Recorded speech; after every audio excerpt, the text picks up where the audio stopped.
My experience is called Vale Walks. I offer bespoke tours and walks in the Vale of Glamorgan, which is a wonderful part of Wales.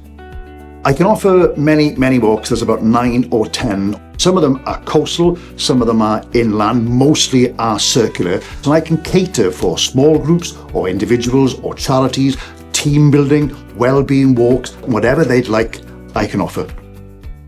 I think Vale Walks is a little bit different because one, it offers things bilingually.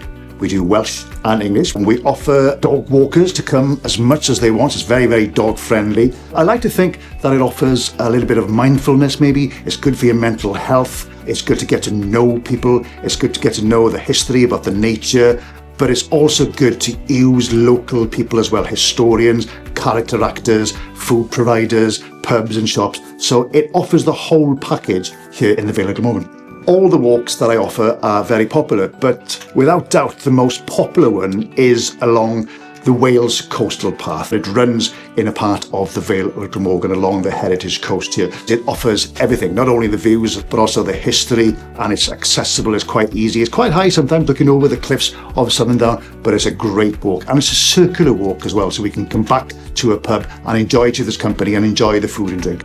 It's wonderful to hear people's stories from outside Wales who have come back again and again and again because they've enjoyed the Vale Walks, they've enjoyed the 3 Golden Cups, they've enjoyed the company, they've enjoyed the history and the heritage and hearing maybe a different language. And it's heartwarming hearing these people coming back again and again.